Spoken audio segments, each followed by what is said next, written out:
लागे तो से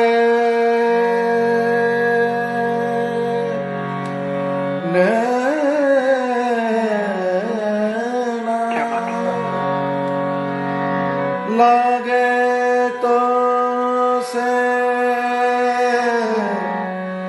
नैना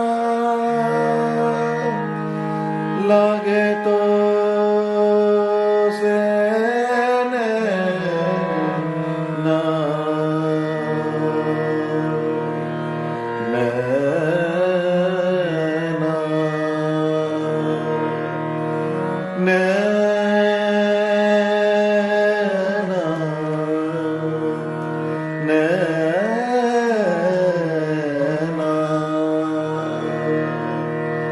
लागे तो से नैना नैना सावरा गुमानी लागे तो से नैना नैना सावरा गुमानी सावरा गुमानी सावरा गुमानी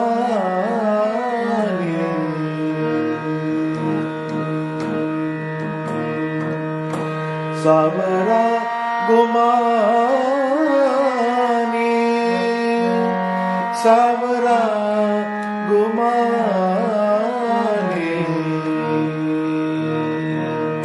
लागे तो से नैना नैना सावरा गुमानी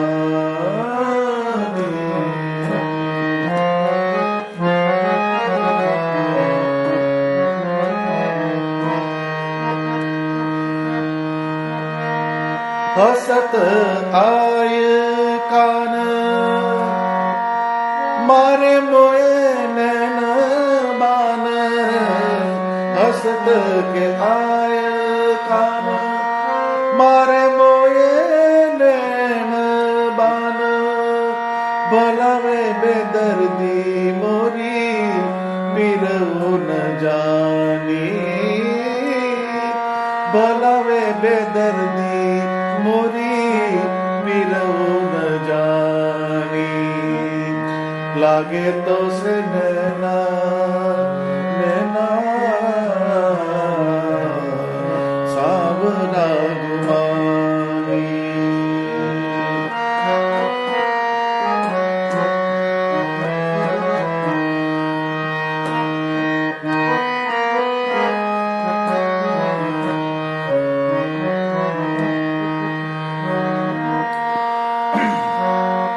लागे तीखे नैना श्याम भूली में तो धन धाम लागे तीखे नैना श्याम लागे तीखे नैना लागे तीखे नैना श्याम भूली में तो धन दाम लागे तीखे नैना श्याम भूली में तो धन दाम जप तेरा नाम में तो भई हूँ दीवानी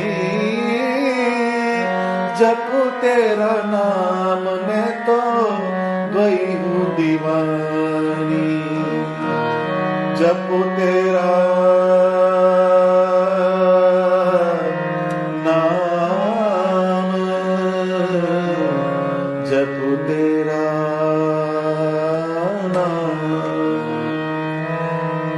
जप तेरा नाम मैं तो भई हूँ दीवानी जप तेरा नाम मैं तो भई हूँ दीवानी जप तेरा नाम मैं तो भई हूँ दीवानी लागे तो से नैना नैना सावरा गुमानी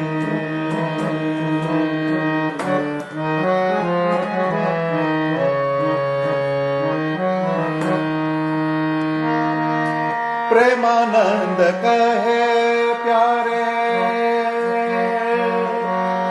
કરી રાખું દ્રગ તારે પ્રેમાનંદ કહે પ્યારે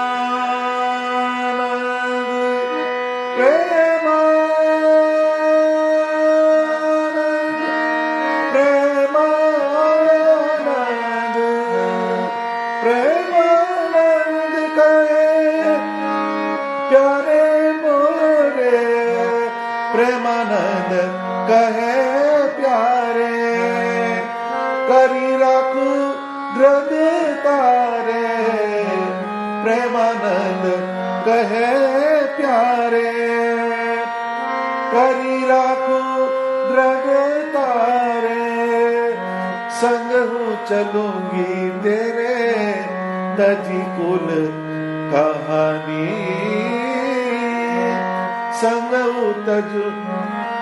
संग चलूंगी तेरे तजी कुल कहानी लागे तो से नैना नैना सावरा गुमानी लागे तो से नैना नैना सावरा गुमानी सावरा गुमानी सावरा गुमानी सावरा गुमानी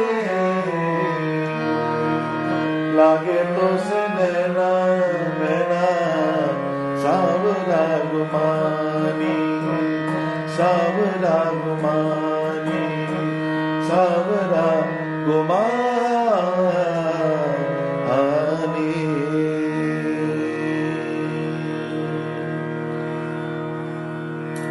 સહજાનંદ સ્વામી મહારાજની જય। લાગે તો સે નૈના મોરે સાવરા ગુમાની। ભગવાનના સ્વરૂપમાં ગોપી ભાવના પ્રેમનું એક જબરજસ્ત રિફ્લેક્શન પ્રેમાનંદ સ્વામીએ આ પદની અંદર મૂકેલું છે।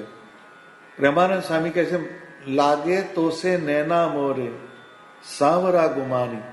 તમારી મૂર્તિમાં મારી આંખો સ્થિર થઈ ગઈ, લાગી ગઈ મારી આંખો।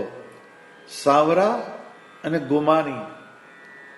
ગુમાની એટલે એકદમ રિઝર્વ પર્સન હોય, જે વર્ધી પર્સન હોય, જે રિસ્પેક્ટને લાયક પર્સન હોય, જે એડોરેબલ હોય।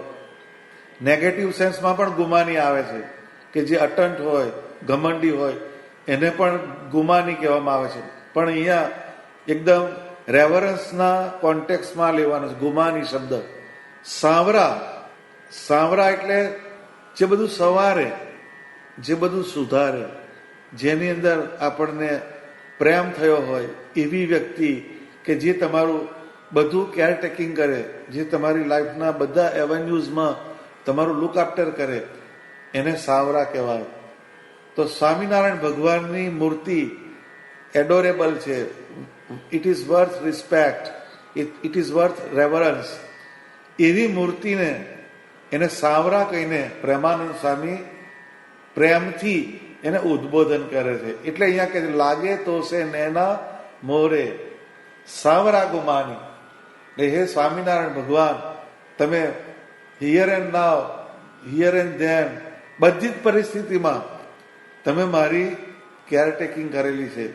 એવી તમારી મનોહર મૂર્તિમાં મારી આંખો સ્થિર થઈ ગઈ। હસત આય કે કહાન મારે મોયે નૈન બાન। એટલે અહીંયા બે આંખના ડાયલોગનું આ પદ છે। એક પ્રેમાનંદ સ્વામીની આંખ અને એક ભગવાનની આંખ। આ બે આંખ વચ્ચેનો એક ડ્યુએટ છે, આમાં બે આંખો વચ્ચેનો એક ડાયલોગ છે એ શું કહે છે? હસત આય કે કાન મારે મોએ નૈન બાન. એટલે ભગવાનનું હાસ્ય ભરેલી મૂર્તિ, એનું એક દર્શન થાય છે, એની એક ગ્લિમ્સિસ પ્રેમાનંદ સ્વામીને આવે છે.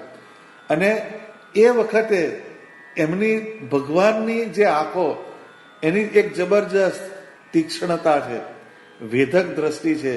ભગવાનની મૂર્તિ, એમાંથી એમની મૂર્તિનો જે ભાવ એમની આંખો દ્વારા ટ્રાન્સમિટ થાય છે.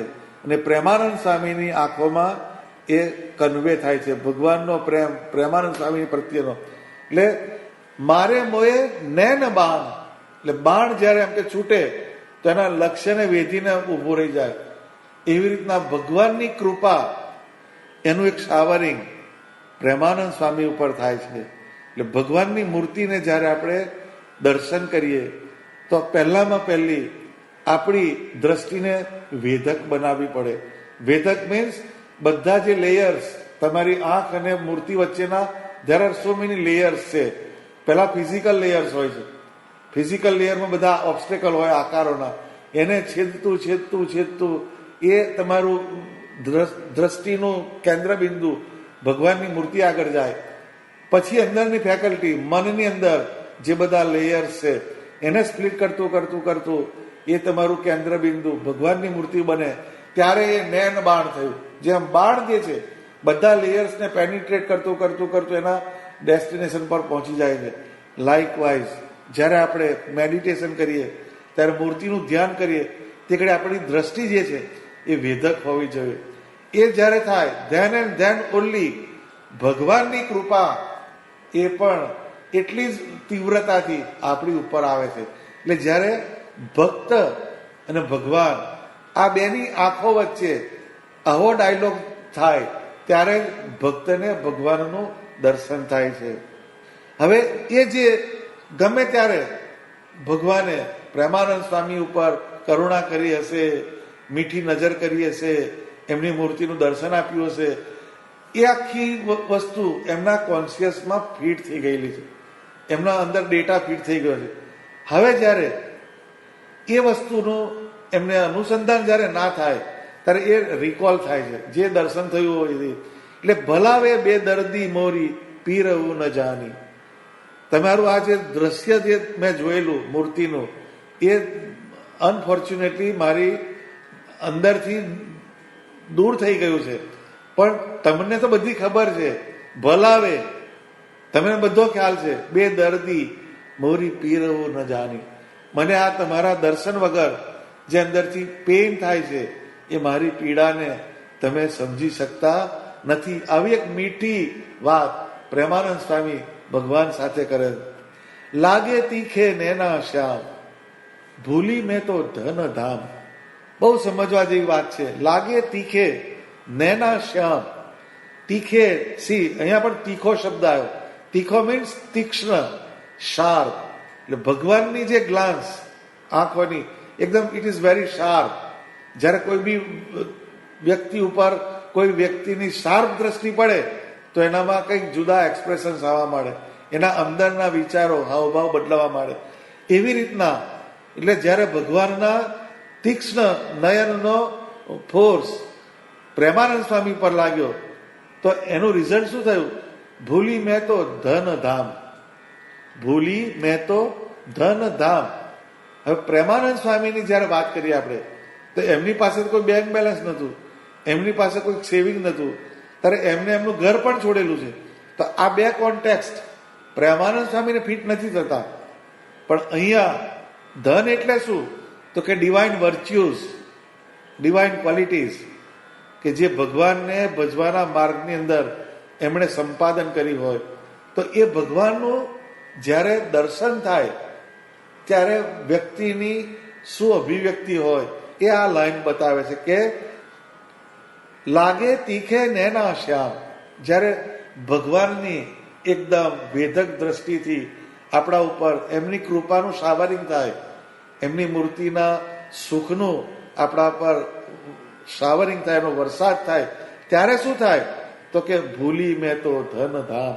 તો એ વખતે હું આવો જ્ઞાની છું, હું આવો ધ્યાની છું, હું આવો ગુણિયલ છું, હું આવો વિદ્યાવાન છું, હું આવો ધનવાન છું, હું આવો કલાકાર છું. These are all attributes. એટલે આ પ્રેમાનંદ સ્વામીની પ્રોપર્ટી છે. કઈ કે એ બહુ સારા પોએટ હતા, બહુ સારા મ્યુઝિશિયન હતા, બહુ સારા સિંગર હતા, બહુ સારા ત્યાગી હતા, તપસ્વી હતા, લર્નેડ હતા, સ્કોલર હતા. there were so many virtues in Premanand Swami. તો ભગવાનને એ એમ કહે છે કે તમારી મૂર્તિનું દર્શન થયું, એનાથી મારા જે ગુણ એને પણ હું વિસરી ગયો. ગુણધામ, ધનધામ, જે ગુણરૂપી ધન એ વિસરાઈ ગયું. ધામ એટલે એમની પાસે કોઈ બંગલા ગાડી નહોતું, એમની પાસે કોઈ પોતાનું સ્પેશિયસ હાઉસ નહોતું, પણ ધામ એટલે બોડી કોન્શિયસનેસ. જેવું ભગવાનનું દર્શન થાય છે એવું મારા ગુણ ને આ મારું બોડી, એ બે વસ્તુ એ વિસરાઈ ગઈ. ભગવાનને કહે છે કેમ કે જેમ સૂર્યોદય થાય એટલે રાત્રિનો અંધકાર એની મેળે વિલીન થઈ જાય, એવી રીતના ભગવાનના દર્શનના કારણે એના જે ગુણનું માન અને દેહનું અભિમાન, એ બંને વસ્તુ વેનિશ થઈ ગયું. રહ્યું શું? તો કે જપું તેરા નામ મેં તો ભઈ હું દીવાની. પછી એક માત્ર તારા મંત્રનું એક અનુસંધાન રહ્યું. એટલે એમના પદો સાંભળીએ તો સ્વામિનારાયણ સ્વામિનારાયણ સ્વામિનારાયણ જપના, મનવા એહી મંત્ર રાજ ઈષ્ટદેવ અપના. આવા કેટલાય પદોની એમના કલમે રચના થઈ છે. કારણ શું? તો કે એમનું જે એક્ઝિસ્ટન્સ એ જતું રહે છે અને એમના એક્ઝિસ્ટન્સમાં ભગવાનનો આવિર્ભાવ થાય છે. એટલે નિષ્કુળાનંદ સ્વામીએ કીધું કે ધન્ય ધન્ય એ સંત સુજાણને જેનું ઉલટી પલટાયું આપ, ધન્ય ધન્ય એવા જન હરિતણા. આપું ટાળી મળ્યા ભગવાનમાં જેના આપમાં હરિનો વ્યાપ. એટલે જ્યારે ભગવાનની કૃપા આ જીવ ઉપર થાય તો એની પોતાની આઈડેન્ટિટી એ ભગવાનના અસ્તિત્વની અંદર મર્જ થઈ જાય. એટલે આપું ટાળી મળ્યા ભગવાનમાં, એટલે પોતાનું આપવું એટલે બોડી કોન્શિયસનેસ, એને છોડીને એને ડિઝોલ્વ ક્યાં કરી? ભગવાનમાં. આપું ટાળી મળ્યા ભગવાનમાં જેના આપમાં હરિનો વ્યાપ. આપ એટલે જેનું શરીર, જેનું મન, જેની બુદ્ધિ, જેનું ચિત્ત, જેનો પ્રાણ એકમાત્ર સ્વામિનારાયણ ભગવાનનું ભજન કરે છે, સ્વામિનારાયણ ભગવાનની ઝંખના કરે છે, સ્વામિનારાયણ ભગવાનનું ધ્યાન કરે છે. એટલે એના આપમાં શ્રીજી મહારાજનો વ્યાપ થઈ ગયો. તો આ જ્યારે આપણી બોડી કોન્શિયસનેસ ભગવાનની ડિવાઇન કોન્શિયસનેસની અંદર મર્જ થઈ જાય તો છેલ્લે રિઝલ્ટમાં શું રહે છે? તો કે જપું તેરા નામ મેં તો ભઈ હું દીવાની. દીવાની શબ્દ વાપર્યો. જે દીવાના પણ આવવું એ બહુ કઠણ છે. માણસ દીવાનો એટલે ગાંડો કહેવાય. પેલી ગાંડો થોડોક નેગેટિવ વર્ડ લાગે, પણ જેને આ દુનિયાના ઇક્વેશન્સથી જે બિયોન્ડ જતા રહે, આ દુનિયાના જે પ્રોટોકોલ્સ છે એનાથી જેનું જીવન થોડુંક ઓફબીટ જતું હોય, જેને આની કોઈ પરવા ના હોય, એનું ટ્યુનિંગ ભગવાનના ચૈતન્યમાં, ભગવાનની મૂર્તિમાં રમતું હોય, એવી જે આઈડેન્ટિટી હોય એને દીવાના કહેવાય. પેલા દીવાના નહીં કે જેને કશો ખ્યાલ નથી, જે મૂર્ખ છે એ ટાઈપના નહીં, પણ નોઈંગલી જેને બધી ખબર છે, જે આ બધી બેરિયરને ક્રોસ કરીને એક વિઝડમને જેને પ્રાપ્ત કર્યું છે, એવા વ્યક્તિ આ અર્થની પ્લેન ઉપર જુદા તમને લાગે. કેમ? કે એમનું અસ્તિત્વ ભગવાનમાં જોડાઈ ગયું. એટલે જ્યારે ભગવાનની કૃપા થાય તો આપણી પાસે શેષ શું રહે છે? કે જપું તેરા નામ મેં તો ભઈ હું દીવાની. બધું સમજીને કરવાનું કયું છે? તો કે એક દીવાના પણ આવવું જોઈએ, અને બીજું ભગવાનનો મંત્ર અને ભગવાનની મૂર્તિ. આ બેનું અનુસંધાન જ્યારે આપણાને રહે ત્યારે આપણા જીવનનું ફળ એ પ્રાપ્ત થયું એમ સમજવાનું. અનેક પ્રકારનું જ્ઞાન સંપાદન કરો, અનેક પ્રકારના ધ્યાનને સિદ્ધ કરો. એનું પરિણામ શું? તો કે ભગવાનનો મંત્ર ને ભગવાન સ્વામિનારાયણની મૂર્તિ, આ બેની અંદર દીવાના થઈને જ્યારે આપણે જોડાઈએ ત્યારે એ બેની જ્ઞાન અને ધ્યાનની સાર્થકતા થાય છે. આ આખી વાત પ્રેમાનંદ સ્વામી આમની 2 લાઈનની અંદર બતાવે છે. પ્રેમાનંદ કહે પ્યારે કરી રાખું દ્રગ તારે. અહીંયા પાછી દ્રગ આવી જો, આંખ, દ્રગ એટલે આંખ, એટલે આખું પદ એને આંખો સાથે જબરજસ્ત કનેક્શન છે. એટલે પ્રેમાનંદ સ્વામી ભગવાનને શું કહે છે કે પ્રેમાનંદ કહે પ્યારે કરી રાખું દ્રગ તારે. હે સ્વામિનારાયણ ભગવાન, તમને હું મારી આંખોના તારા કરીને રાખીશ. દ્રગ તારે એટલે આંખોના તારા. હવે આંખોના તારા એટલે શું? તો કે જે આપણને જીવનની અંદર ડિયર મોસ્ટ હોય એને આંખનો તારો કહેવાય. તો આપણા જીવનની અંદર જ્યારે બધી પ્રાયોરિટીઝ ડિફાઇન કરવાની હોય તો આપણી પ્રાયોરિટીમાં ભગવાન સ્વામિનારાયણનો આકાર એ હોવો જોઈએ. એ જ્યારે આપણી આંખોના તારા બની જાય તો આપણી આંખો બીજે ફાંફા નહીં મારે. આપણી આંખો લોઅર પ્લેનમાં કેમ જાય છે? કારણ કે આપણી આંખો હાયર પ્લેન પર એન્ગેજ નથી થઈ. જ્યારે આપણી આંખનો વિષય સ્વામિનારાયણ ભગવાનની મૂર્તિનું દર્શન, સ્વામિનારાયણ ભગવાનના વચનામૃતનું વાંચન, સ્વામિનારાયણ ભગવાનના લીલા ચરિત્રોનું વાંચન, એ જ્યારે આપણી આંખનો વિષય બની જાય ત્યારે આપણી આંખોમાં ભગવાન સંબંધી અને ભગવાનની મૂર્તિ, આ 2 જ એલિમેન્ટ્સ આપણી આંખોની અંદર સ્થિર થશે. અને આંખો એક એવી વસ્તુ છે કે જ્યાંથી જ બધા ડેટા કલેક્શન થાય છે. તો આંખની અંદર જેટલો પરમાત્માના આકારનો સંબંધ વધારે ને વધારે રહે એટલી આપણી કોન્શિયસનેસ પ્યોર અને ડિવાઇન બને. આંખની અંદર જેટલા જગત સંબંધી આકારો ઘૂસવા માંડે, મલિન આકારો ઘૂસે, કોઈ રજોગુણી આકારો ઘૂસે, તો એટલું જ એ આપણા અંતઃકરણને ડિસ્ટર્બ કરે છે, આપણી કોન્શિયસનેસને હલાવે છે. તો પ્રેમાનંદ કહે પ્યારે કરી રાખું દ્રગ તારે. સંગ હું ચલુંગી તેરે તજી કુલ કહાની. બહુ સરસ શબ્દ લખ્યો કે સંગ હું ચલુંગી તેરે તજી કુલ કહાની. એટલે ભગવાનને એમ કે મેં એકવાર આંખોના તારા બનાવી દીધા, પછી હું એની પાછળ પાછળ ચાલીશ. સંગ હું ચલુંગી તેરે તજી કુલ કહાની. એટલે મારી તજી એટલે છોડીને, કુલ કહાની એટલે મારું જે ફેમિલીનું જે લિનિયજ છે, ફેમિલીની જે સક્સેશન છે એને છોડીને મારો બધો ડેટા, મારો પૂર્વાશ્રમનો અહીંયા તમારો ત્યાગી થયો, તમારો આશ્રિત બન્યો, એ પહેલાનો બધો મારો data that will be wiped off, એ વાઇપ્ડ આઉટ થઈ જશે. એનો એકેય ડેટા મારી સાથે નહીં ચાલે. તજી કુલ કહાની, મારા કુળની જે કહાની હશે એ બધી ત્યાંની ત્યાં સ્ટોપ થશે અને નવી કહાની તમારી પાછળ સ્ટાર્ટ થશે. So this is very nice simile કે પ્રેમાનંદ સ્વામી ભગવાનને કહે છે કે તમે મારી આંખોના તારા બન્યા. એટલે નાવ ઓનવર્ડ્સ મારો રોલ શું છે કે સંગ હું ચલુંગી તેરે, હું તમારી સાથે ને સાથે ચાલીશ. તો Premanand Swami through out the life ભગવાનના સ્વરૂપને છોડીને ક્યાંય ગયા નથી. એમની કલમથી કાયમ એમણે સ્વામિનારાયણ ભગવાનની મૂર્તિના વર્ણન કરતા હજારો પદની રચના કરી. એમના લીલા ચરિત્રો, એમના ધ્યાનનો એક ધ્યાન મંજરી નામનો ગ્રંથ લખ્યો. એમણે જે ભગવાનની સ્વાભાવિક ચેષ્ટા એનું જે એકદમ માઇન્યુટેસ્ટ વર્ણન કર્યું, જે આજે સંપ્રદાયની અંદર આશ્રિત માત્ર એમની ચેષ્ટા બોલે છે રોજ, જે એમની લખેલી ચેષ્ટા શ્રીજી મહારાજની છે, પણ લખેલી પ્રેમાનંદ સ્વામીની કલમે છે. તો એ પ્રેમાનંદ સ્વામીનું ઓરિએન્ટેશન કાયમને માટે સંગ હું ચલુંગી તેરે તજી કુલ કહાની.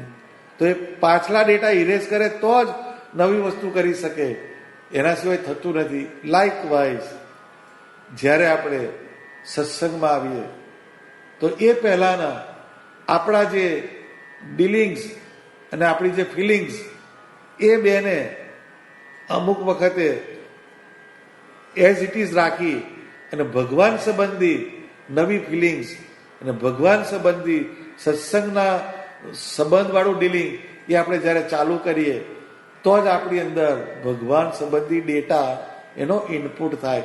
તો સંગ હું ચલુંગી તેરે તજી કુલ કહાની. એટલે આપણે જે આપણો પાસ્ટ ડેટા છે બધો, એને ધીરે ધીરે ધીરે ધીરે ધીરે સ્કીપ કરતા જવાનું અને નવો ડેટા સત્સંગ સંબંધી, મૂર્તિ સંબંધી, શાસ્ત્ર સંબંધી એ જે ડેટા છે એને આપણે ધીરે ધીરે ધીરે ધીરે એનો ઇનપુટ કરતા જઈએ તો it will create some positivity in our consciousness.